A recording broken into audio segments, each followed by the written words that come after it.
Muy buenas tardes.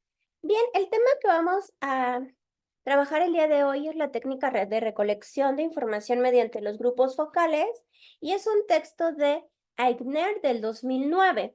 Primeramente pasaríamos a preguntarnos, pues, qué se entiende por grupos focales y cómo es que el autor lo maneja. Bueno, Corman, Aigner cita a Corman de 1986. Cito, el grupo focal pues es a una reunión de grupos de individuos seleccionados por los investigadores para discutir y elaborar desde la propia experiencia o la experiencia personal de los participantes una temática o hecho que es un objeto de investigación. Entonces nosotros queremos investigar pues un fenómeno de estudio, pero queremos saber cómo las demás personas lo interpretan y cómo lo viven desde un enfoque podríamos llamar nosotros fenomenológico.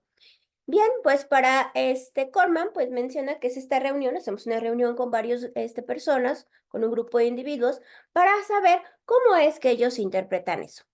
Bien, Egner menciona que el propósito del grupo focal, pues es registrar cómo los participantes van elaborando eh, el discurso de su realidad y de su experiencia. En esta cuestión hablaríamos del contexto cultural y social.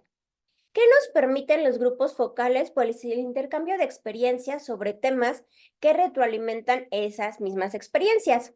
Entonces nosotros, según Agner, podemos trabajar por talleres participativos y grupos focales. Y creo que el autor hace muy bien las diferencias de estos dos conceptos. Primeramente, el taller participativo, pues es el énfasis en el desarrollo de preguntas y respuestas entre talleristas. Sin en cambio, el grupo focal requiere un proceso de interacción. No solo es contestar las preguntas, sino ver cómo interactúa el grupo, cómo se desarrolla a través de una comunicación asertiva o una comunicación no violenta, bajo ciertas reglas, escuchando al otro, a la otra, e intentando comprender cómo ellos comprenden su propia realidad del fenómeno que estamos trabajando. Entonces requiere esta interacción, discusión y elaboración de acuerdos acerca de una temática de un fenómeno de estudio en particular. Bien, ¿por qué utilizar las técnicas de grupo focal? Pues bueno, primeramente el objetivo que buscamos como investigadores es obtener información acerca de los puntos de vista de las otras personas, de sus experiencias sobre los hechos, las expectativas que tienen a lo mejor sobre el fenómeno de estudio y los conocimientos que tienen sobre ese fenómeno de estudio o el tema. ¿Qué nos ayuda a los investigadores? Pues nos permite obtener información en un periodo corto de tiempo, la cual pues es asociada a conocimientos, actitudes, creencias y experiencias. Pueden ser usados según unas etapas. Primeramente, según Aigner, la etapa preliminar o exploratoria. Esta etapa nos ayuda para evaluar, desarrollar o complementar algunos aspectos específicos. Y otra etapa sería la técnica de recolección de la información, la cual nos ayuda para comprender e interpretar la brecha entre lo que la gente dice y lo que hacen. Entonces también podemos hacer como este análisis de cómo actúan y qué es lo que dicen sobre el fenómeno de estudio. Bien, también Eigner tiene un apartado sobre dinámica funcional. Entonces, ¿cómo es esta dinámica funcional de los grupos focales? Pues tenemos primeramente una apertura. En la apertura tenemos que tener muy en cuenta, pues darle una bienvenida cordial a los participantes, explicarles claramente cuál es el objetivo de que estemos reunidos bajo este grupo focal. Se desarrolla una plenaria en donde se trabaja la temática a partir de nuestro objeto de estudio. Y lo importante aquí es que tengamos que evitar estas preguntas ambiguas que a veces surgen. Y el cierre, pues, son las conclusiones y los agradecimientos que le damos, pues, a los participantes de nuestro grupo focal. ¿Cuáles son las ventajas y las limitaciones de este tipo de reuniones de grupos focales? Las ventajas, según Aigner, este, del texto del 2002 y 2009, porque investigué también un apartado. Bien, las ventajas: ser parte de un trabajo de investigación favorece el autoestima de los participantes. Hacerles ver a los participantes que no es nada más porque nos ayuden o porque queremos conocer lo que piensan, sino que la actividad que realizan es muy importante para nosotros y saber y comprender cuáles son esas dificultades a los que se enfrentan o cómo son los desafíos o cómo es la forma. Y entonces nosotros ahí podemos ayudar también a que ellos se sientan a gusto y puedan compartir con nosotros pues todas sus experiencias, ¿no? Y esto favorece propiamente a su autoestima. Diversas interpretaciones y soluciones.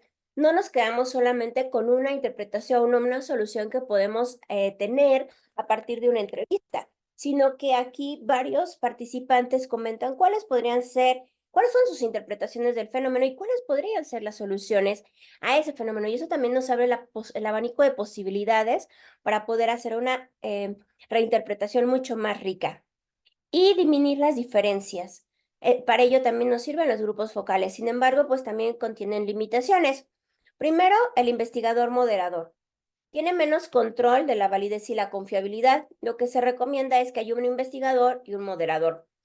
Sin embargo, a veces pues es muy difícil contar con estos apoyos. Manejo del tiempo en el desarrollo de tópicos y logros de acuerdo y lograr las conclusiones, porque a veces no estamos tan acostumbrados a llevar una optimización de los tiempos y también como dar lugar a cada una de las participaciones. Entonces, eso podría generar una limitación.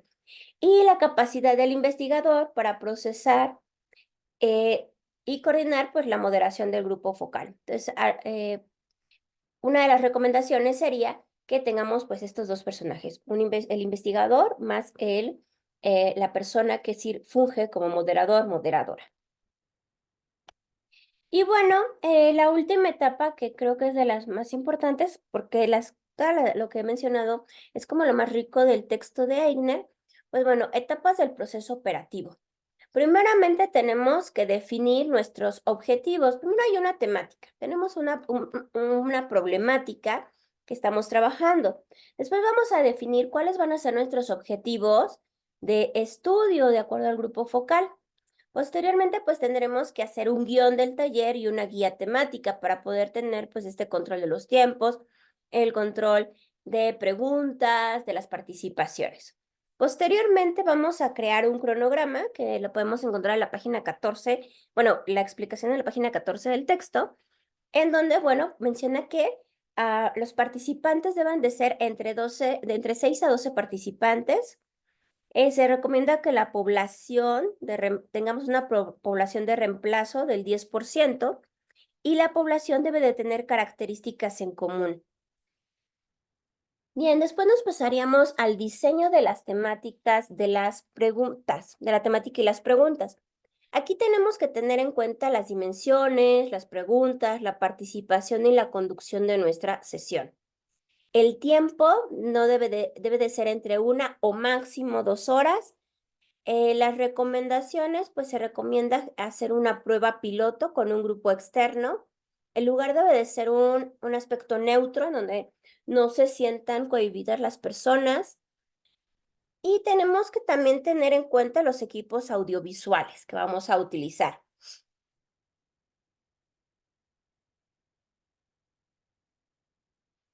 Y la logística que también tiene que estar pues aquí dentro, entre la logística, pues el guión de la organización del taller, la guía temática, las preguntas, el listado de los participantes, los equipos de sonido, la grabación, el video, la tarjeta de identificación o escarlapas para que conozcamos a los integrantes si es que no se conocen.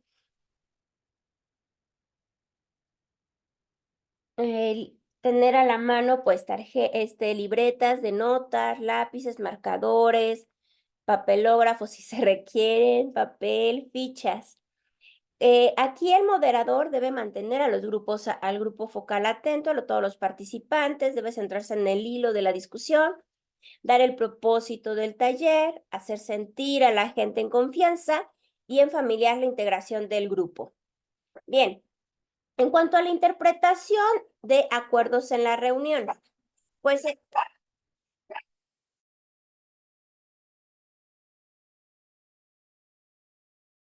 perdón, en cuanto a la interpretación,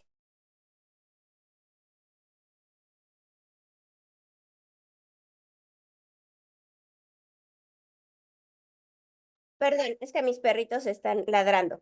Bien, en cuanto a la interpretación de acuerdos en la reunión, pues resumir inmediatamente la discusión en la que se tuvo y acuerdos de la reunión, a qué acuerdos se llegaron. Es más fácil reconstruir pues lo sucedido de manera inmediata que si dejamos pues tiempo para que se reconstruya el diálogo que se tuvo.